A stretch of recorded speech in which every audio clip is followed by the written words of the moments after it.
नमस्कार, मैं हूं राहुल राजपूत। न्यूज स्टेट का स्पेशल इलेक्शन शो वोट की चोट में आप सभी का स्वागत है। आज हम गौतम बुद्ध नगर में हैं और ग्राउंड जीरो से आपको बताएंगे क्या है सियासी मौसम का हाल। जिस तरीके से मौसम तो सर्द है लेकिन सियासत का पारा चढ़ा हुआ है और गर्मी की बात हो रही है। अपने तमाम मेहमानों से जानेंगे किस तरीके से वो वोटर्स के बीच जा रहे हैं, अपने मुद्दों को रख रहे हैं। हालांकि जीत का दावा हर एक पार्टी कर रही है लेकिन हकीकत क्या है उनसे ही जानेंगे।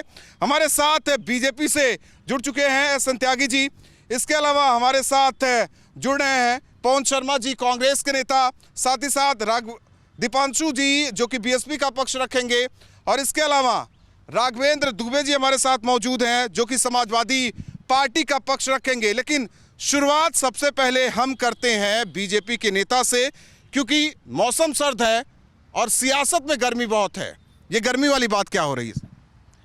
ये तो क्रिया की प्रतिक्रिया है। समाजवादी पार्टी के नेता कभी हिंदू गर्दी की बात करते हैं, कभी खाल में भुस भरने की बात करते हैं। उनके प्रत्याशी नाहिद हसन, मैं उनका नाम नहीं लेना चाहता।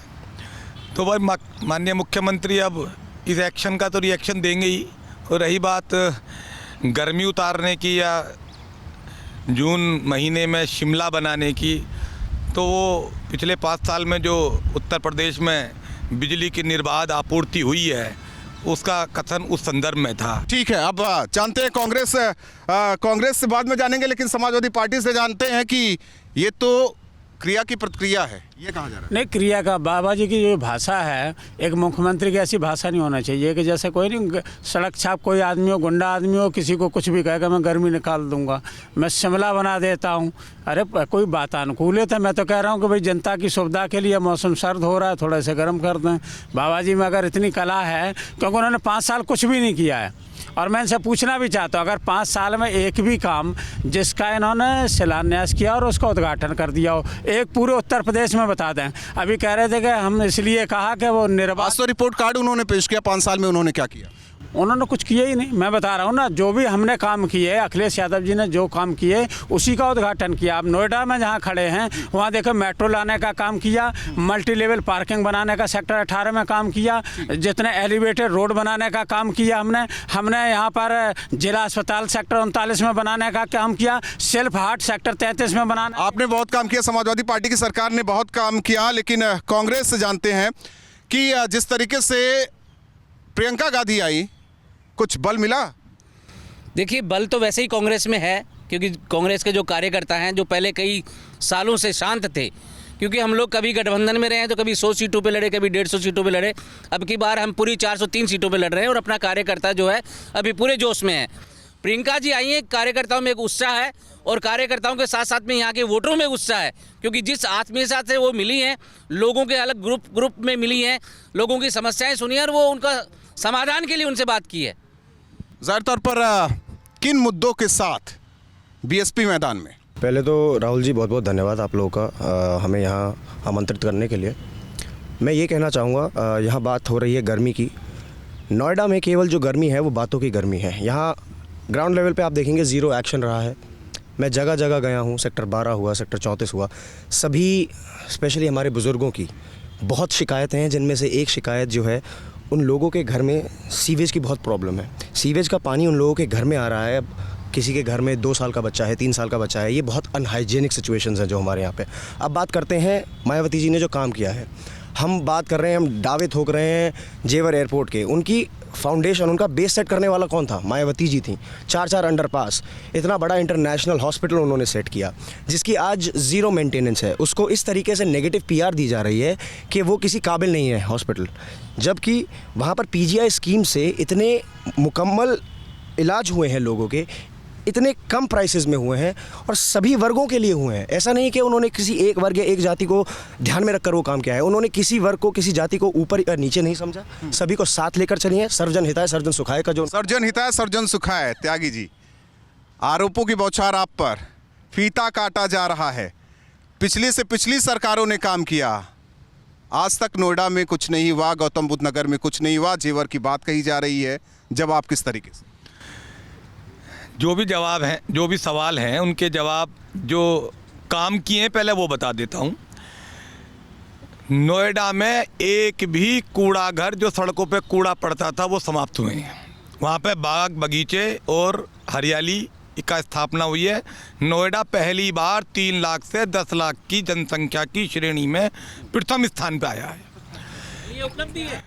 ये उपलब्धि आज नोएडा में गंदगी नहीं है। नोएडा में कोई गंदगी नहीं, स्वच्छता में नोएडा को स्थान मिला है। ये नोएडा के फिर क्यों कहा जा रहा है कि लिफाफा नया है और माल पुराना है? ये तो विरोधी लोग कहेंगे। मैं और दूसरे काम बताता हूँ। प्राधिकरण, आपके बड़े नेता कह रहे हैं मेरी जयंत और अखिलेश को लेकर। मैं अभी वहाँ भी आऊँगा। पहले मैं अपनी उपलब्धियाँ बता दूँ, क्योंकि ये सवाल उठाए कि 5 साल में हमारे सरकार ने या नोएडा में कोई काम नहीं हुआ है।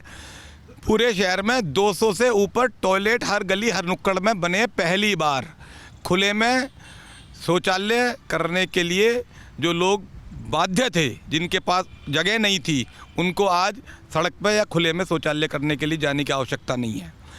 और मैं आपको बताऊं, किसानों की समस्या पहली बार जो आंदोलन कई साल से चल रहा था, नोएडा प्राधिकरण के गेट पे हर सरकार के समय में किसान अपनी मूलभूत समस्याओं के लिए, अपने जो मुआवजे के लिए। चुनाव में काम की कहाँ बात होती है? चीज़ें आ जाती हैं कि नया लिफाफा, माल पुराना, या समाजवादी पार्टी में जिस तरीके से उम्मीदवारों की लिस्ट जारी की जाती है, माफिया वहाँ होते हैं या तो प्रदेश के बाहर या जेल के अंदर। अब तो ये भी कहा जा रहा है कि अखिलेश यादव जब अपने चाचा और पिता की नहीं सुने तो जयंत की क्यों सुनेंगे? देखो, मैं एक चीज़ कहना चाहता हूँ, यही तो लोगों को देखना है कि जहाँ पर जो अभी इनके विधायक जितने रहे उसमें 157 अपराधी विधायक थे, और जो अभी भी टिकट इन्होंने जो दिए हैं, अगली लिस्ट नहीं पिछली लिस्ट तक की बात करूं, 99 उसमें भी अपराधी हैं। जहाँ बाबा जी खुद ही अपराधी, उन पर 2 दर्जन मुकदमे, उप मुख्यमंत्री वो भी 2 दर्जन मुकदमे वाले। मैंने इनके यहाँ तो प्रतियोगिता है, अगर 2 दर्जन मुकदमे हैं तो ही आप मुख्यमंत्री बन सकते हो, और उप मुख्यमंत्री भी तभी बन सकते हो। एक छोटा सा जवाब त्यागी जी। अखिलेश जी ने पिछली बार राहुल गांधी जी का साथ लिया, उससे पहले मायावती जी का साथ लिया, रिजल्ट रहा 0, और इस बार भी 0। 2/3 में हम और 1/3 की लड़ाई में ये सब लोग। सच तो ये है, ये 80-20, 80-15 की बात, 85-15 की बात हो रही है। नहीं, वो 85-15 तो ये लोग कहते हैं। 80-20 हमारे मुख्यमंत्री जी ने कहा। नोएडा में 2/3 में हम हैं और 1/3 में सारे मिला के हम किस आधार पे कह रहे हैं? अभी तो ये भी कह रहे थे ना कि हमारे टाइम पे 24 घंटे बिजली आई। अब इनसे एक चीज़ और ज़रूर पूछ लो, अखिलेश जी थे तो ना हरदुआगंज में भी जो अलीगढ़ में है वहाँ पावर प्लांट लगाया, उसको विद्युत उत्पादन बढ़ाया, दूसरी जगह भी विद्युत उत्पादन। लेकिन आरोप तो यही लगते रहे कि प्रमुख जगहों पर ही पिछली सरकार में बिजली आती थी, अब तो हर जगह बिजली आ रही। नहीं, एक बात बताओ, जब इन्होंने 1 यूनिट बिजली उत्पादन ही नहीं किया, हमने उत्पादन किया था, तो ये बिजली दे कहाँ से रहे? मतलब ये मौखिक रूप से कुछ भी दे रहे। इनके मंत्रियों को देखो, बाबा जी कह रहे हैं हमने 4 लाख नौकरी दी, इनके सिद्धार्थनाथ सिंह कह रहे हैं कि हमने 2 करोड़ बताई, 2 करोड़ नौकरी दी, और इनका दूसरे मंत्री कह रहे 6 लाख दी। इन्हें पहले सलाह कर लेनी चाहिए कितनी दिया। ठीक है, लेकिन कांग्रेस कहती है कि मुद्दों पर लड़ाई हो, लेकिन जिस तरीके से प्रियंका मंदिर भी पहुंचती हैं, पिछले दिनों देखा भी गया, तस्वीर भी आई, हिंदू और हिंदुत्व की बात क्यों करते हैं राहुल गांधी? देखिए, हम लोग विकास की बात करने वाले लोग हैं, विकास के मुद्दों पे चुनाव लड़ने की हम लोग तैयारी कर रहे हैं, लेकिन भाजपा के पास कोई मुद्दे हैं ही नहीं सिवाय हिंदू मुसलमान करने के। कहीं भी बात हो, अगर विकास के मुद्दे पे ये चुनाव लड़े तो ये बताइए इन्होंने क्या क्या विकास किया है। इन्होंने विकास सिर्फ जो बात करते हैं सिर्फ हिंदू मुसलमान करके मंदिर की बात करते हैं, मंदिर पे आ जाते हैं हर कहीं पे भी। इनके भाषणों में देख लो, कहीं पे भी एक बार भी ये हिंदुस्तान पाकिस्तान करने में नहीं चूकते हैं, मुसलमान हिंदू करने में नहीं चूकते हैं। आज तो कल तो ये जातियों पे भी आ गए हैं। इन्होंने हिंदुस्तान में पूरा बंटवारा कर दिया, जातियों तक का बंटवारा कर दिया इन्होंने। त्यागी जी, बंटवारा आप कर रहे हैं और आरोप दूसरों पर लग रहा है। पूरे उत्तर प्रदेश में सबसे ज़्यादा सुरक्षित और सबसे ज़्यादा ईमानदार सरकार अगर कोई आई है तो भाजपा की आई है। एक भी आरोप नहीं है पिछले 5 साल में भ्रष्टाचार का। और बिजली पूरे 24 घंटे पूरे प्रदेश में गांव में मिली है। 18 घंटे तो गांव में मिली है। हमने कहां से लाके दी ये महत्वपूर्ण नहीं है, महत्वपूर्ण ये है कि हमने बिजली दी। और आप लोग जो भी आरोप लगाओ, जनता ने आपके आरोप नकार दिए। उत्तर नोएडा के अंदर कोई फैक्ट्री ऐसी नहीं होती थी जिससे रंगदारी नहीं वसूली जाती हो। आज भाई साहब लोगों को तनख्वाह मिलती थी और उनको डर रहता था कि कोई छीन लेगा। आजकल तो सरकारी रंगदारी होगी। थानों के अंदर बाकायदा वीडियो रिलीज हो रहे हैं जिनके अंदर इनकाउंटर के पैसे दिए जा रहे हैं। साहब आप नोएडा सेक्टर 76 ये जो बिजली की बात कर रहे हैं भाई साहब, आप किसी भी दुकानदार से पूछिए, यदि वो ना अपने धंधे से परेशान है, वो वहाँ इस तरीके से पछता रहा है कि उसने वहाँ दुकान लेके जैसे किसी बीमारी को गले मान लिया हो। वहाँ बिजली की इस तरीके की समस्या है। भाई बात कर रहे थे हमारे कि उन्होंने टॉयलेट्स का काम करवाया, सब करवाया। वो काम क्यों करवाया? आप अगर जाएंगे नोएडा में तो वो बाथरूम बने तो हैं ना, तो वो स्वच्छ है। अच्छा, वहाँ से दूसरी चीज़ भी है, वहाँ पर एडे लगाकर इनकम जनरेट करने का काम किया है इन्होंने। वो एक काम ज़रूर किया है अपनी पॉकेटें भरने के लिए। बाकी दूसरा, हमारे जो अभी रिसाइडिंग विधायक जी हैं, आप ग्राउंड में कहीं भी जाइए, मैं दावे के साथ कह सकता हूँ यदि वो कहीं उतरे हों, मैं बड़ी बात तो नहीं बोलूँगा जी, हमारे उन्हीं के पार्टी के एक दिग्गज नेता हैं, उनके पास भी उनका नंबर नहीं है, उन्हें भी कार्यालय फ़ोन करना पड़ता है विधायक जी को अप्रोच करने के लिए। तो ये तो इस सिटी की स्टेट है इस टाइम पे। कानून व्यवस्था, क्योंकि जब भी कानून व्यवस्था की बात आती है तो बीएसपी की सरकार को लोग याद करते हैं। तो इसलिए करते हैं क्योंकि यहाँ पर हमने ठोक कर काम किया है। लोग बाग डर नहीं, मिलकर चले हैं, सभी जाति के, सभी वर्गों के लोग। हम बात करते हैं कानून व्यवस्था की, आप देखिए बहनें, माएँ, सभी का सम्मान रहा था, सभी अपने आप से बाहर निकलती थी, चाहे 10 बजे हो, 11 बजे हो। अब नहीं निकलती, डर है लोगों में, क्योंकि मुद्दा है जातिवाद का। मुद्दा इस तरीके से बना हुआ है, आप हिंदू, मैं मुस्लिम, अगर निकले तो पता नहीं जन क्या हो जाएगा, जैसे थर्ड वर्ल्ड वॉर ना हो जाए। यहाँ पर व्यवस्था के मुद्दे पे तो भाजपा को 100 में से 100 नंबर विपक्षी भी देते हैं। एक गुंडा सड़क पे नहीं है, एक गुंडा भी। जो भी गुंडे नोएडा, ग्रेटर नोएडा के थे, वो या तो जेल में या रेल में बाहर चले गए हैं। आज कमिश्नर अमित शाह तो कहते हैं कि वो तो समाजवादी पार्टी की लिस्ट में भी हैं, ऐसा है क्या? समाजवादी पार्टी तो मैं कहना नहीं चाहता, लेकिन ये तो उनको प्रेशर देती है। सारे इन्हीं के ही पार्टी के द्वारा चुने गए जनप्रतिनिधि वो सब बने हैं, चाहे अतीक अहमद हो, मुख्तार अंसारी हो, चाहे वो आजम खान हो, चाहे और कोई हो, सारे गुंडे की पार्टी समाजवादी, ये सब जानते हैं। इसलिए आ रहे सर, देखिए, बाबा जी की सरकार जाति के आधार पर चली। एक विशेष जाति का व्यक्ति जिस पे इनाम है 25,000 का, वो तो क्रिकेट खेल रहा है, और दूसरे के यहाँ बुलडोजर चला देते हैं। तो इनकी तो सरकार ऐसी, बुलडोजर की बात होती है तो इतना हमलावर क्यों हो जाते हैं समाजवादी पार्टी के नेता? अगर आप सरकार का काम है कि सबको एक दृष्टि से देखे, और जो सरकार एक दृष्टि से नहीं देखेगी तो वो क्या करेगी? इसलिए तो कहा जाता है कि उस दौरान कानून व्यवस्था नील पड़ा हुआ था, कुछ था ही नहीं ऐसा कुछ। कानून व्यवस्था को सुदृढ़ करने के लिए हमने काम किया। महिला वुमेन पावर लाइन 1090 हमने लाए समाजवादी सरकार में, और डायल 100 जो पहली बार भारत में आया, वो 2-3 देशों में थी, उसको अखिलेश जी यहाँ लाने के काम लिए। उसी को तो इन्होंने नंबर 1012 कर दिया। इन्होंने किया ही कुछ नहीं। सपा सरकार की जो योजनाएं थी, बाबा जी एक जेब में कैंची रखते थे, जहाँ गए फीता, बस केवल इनका खर्चा जो हुआ वो फीता बांध। ग्रेटर नोएडा में बीएसपी के समय में डेवलप की हुई एक परियोजना थी, जो समाजवादी के 5 साल के कार्यकाल में उसे बंद फाइल करके डस्टबिन में डाला था। लेकिन हमने ये भेदभाव को नहीं किया राजनीतिक कि इनके कामों को हम आगे ना लेके जाएं, लेकिन इसके लिए इसको श्रेय इनको कैसे जाएगा? काम हमने पूरे किए, इन्होंने केवल पत्थर लगा दिया, तो इसका मतलब इसका जिम्मेदारी इनको मिलेगी। मैं इनको चुनौती दे रहा हूँ, पूरे नोएडा में, गौतम बुद्ध नगर में एक प्रोजेक्ट बता दें जिसको इन्हें शुरू किया और कर दिया 5 साल की पूरी सरकार, और नहीं कर सकती है तो इनको कोई नैतिक अधिकार नहीं है सत्ता में रहने का। जिस सरकार ने काम ही नहीं किया, हमने तो यहाँ कोई कॉलेज बनाया, हमने बनाया। मैं यहाँ बात हो रही है योजनाओं की, स्ट्रेटेजीज की, लेकिन इम्प्लीमेंटेशन करने वाली पार्टी सिर्फ एक रही है पूरे उत्तर प्रदेश में, वो रहा है मायावती जी का बेटा नोएडा। उन्होंने यहाँ पर काम किया है और लोग बाग इस चीज़ से बहुत वाकिफ़ है। जहाँ बात करते हैं आपके किसने किसको रोका, हमें सिर्फ इतना पता है कि जी हमने काम किया। कहीं से बोला जाता है, कभी अखिलेश जी बोलते हैं कि बुलडोजर उल्टा चलवा दूंगा, कभी बाबा जी बोलते हैं कि जी फलाना, जो भी बात है। पर यहाँ पर इम्प्लीमेंटेशन की यदि बात आती है तो बहन कुमारी मायावती जी ने वो काम किया है। सर्वजन हिताय और सर्वजन सुखाय का जो हम बात करते हैं, उसे हम मन से बात करते हैं। वो सिर्फ बोलने के लिए नहीं बोलते। हमारे सभी भाई और सभी नागरिक नोएडा के इस बात से वाकिफ़ है। मैं जगह जगह गया हूँ और लोग बागों का इस चीज़ का ठोक के हमें सपोर्ट भी मिल रहा है। जाहिर तौर पर अब शर्मा जी, अब महिलाओं को लेकर क्या स्ट्रेटजी है? क्योंकि लड़की हूँ, लड़ सकती हूँ, कई विवाद भी हुए, बहुत सारी चीज़ें हुई, तो इसे लेकर क्या कुछ महिलाओं के लिए, हालांकि आपका ये मैं पढ़ रहा था जिस तरीके से इन्होंने दे रखा है, क्या है प्रतिज्ञा पत्र, उसमें बहुत कुछ लिख रखा है, तो किस तरीके से आधी आबादी को लेकर स्ट्रेटजी आपने तय की है? देखिए, बात आधी आबादी की नहीं है। अगर आप देखा जाए भाजपा सरकार में अगर सबसे ज़्यादा उत्पीड़न हुआ है तो वो महिलाओं और जो SC ST है उनका हुआ है। और महिलाओं को इसलिए कि अगर आप देखेंगे तो इनके अपने विधायक जो खुद बलात्कारी और हत्या के आरोपी हैं वो उनको संरक्षण देते, सरकार द्वारा उनको संरक्षण प्राप्त है।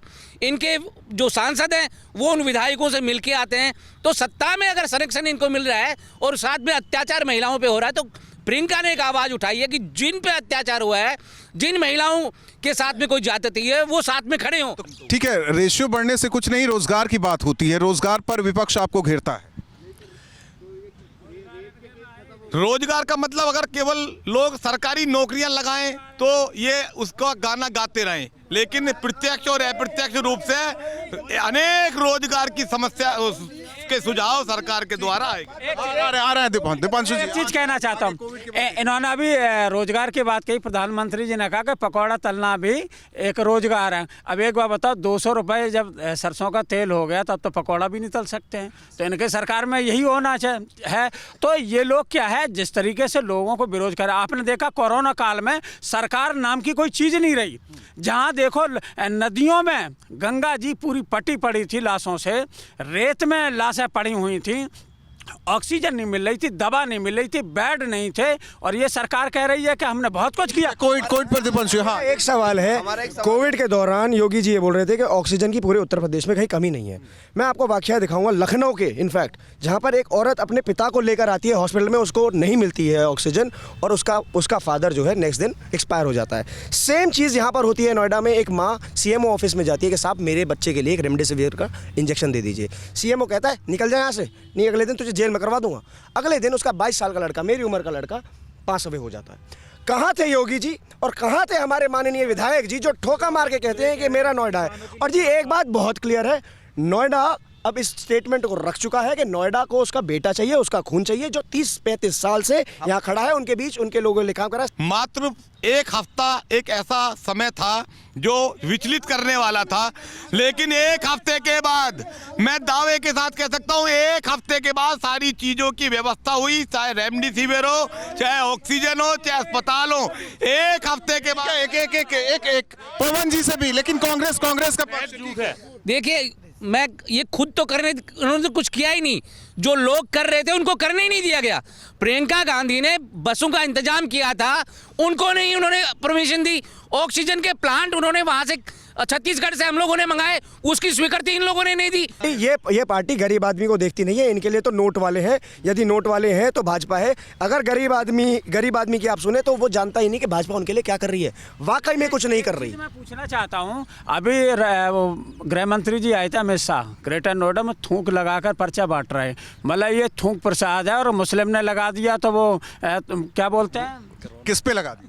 थूक पर्चे पे लगा करके हाँ बांट रहे हैं। तो मतलब कोई दिक्कत नहीं है। वैसे भी आपने देखा होगा जब एक्सप्रेसवे के उद्घाटन में आए थे प्रधानमंत्री जी, तो उनको योगी जी को पैदल कर दिया, बहुत पैदल चले थे। तो जनता भी अब चुनाव में उनको पैदल करने वाली है। हालांकि इन लोगों का वही है, मिलो ना तुम तो हम घबराएं और मिलो तो आंख चुराएं। ये लोग वो है जो मुंह में राम बगल में चुबरी, ये मुंह में राम बगल में छुरी वाले हैं, राम के नाम की खाते हैं। ये कहते हैं हम राम को लेके आए, अरे राम तो इतने बड़े हैं वो इनको लेके आते हैं, ये कहाँ से राम को लेके आए? ये बीजेपी का सबसे बड़ा ये ना ढकोसला दिया जा रहा है लोगों को। ये मंत्र जो बोल रहे हैं ये बेसिकली ये प्रूव करना चाहते हैं कि ये ज्यादा हिंदूवाद है, ये ज्यादा जानते हैं। परंतु मैं एक बात बता दूं जी, इस नौटंकी को अब लोग ज्यादा दिन सोचने रोक नहीं पाए। जो दोहा बोला उसके जवाब में कहता हूँ, मन मलिन तन सुंदर कैसे, विष रस भरा कनक घट जैसे। ठीक है, सभी के अपने दावे हैं। क्या ये दावे जमीन पर उतरते हैं? हकीकत 10 मार्च को पता चलेगी। जिस तरीके से लगातार एक दूसरे पर आरोप और प्रत्यारोप और गर्मी की बात पश्चिमी यूपी में हो रही है, लगातार बीजेपी के दिग्गज चुनाव मैदान में है, जयंत और अखिलेश, ये जोड़ी भी मैदान में है। तो दूसरी ओर बीएसपी भी लगातार रैली कर रही है, प्रियंका गांधी खुद जुटी हुई हैं। अब देखना होगा कि 10 मार्च को जब वोटों की गिनती होती है तो किसकी जीत और किसकी हार। वोट की चोट में आज के लिए बस इतना ही।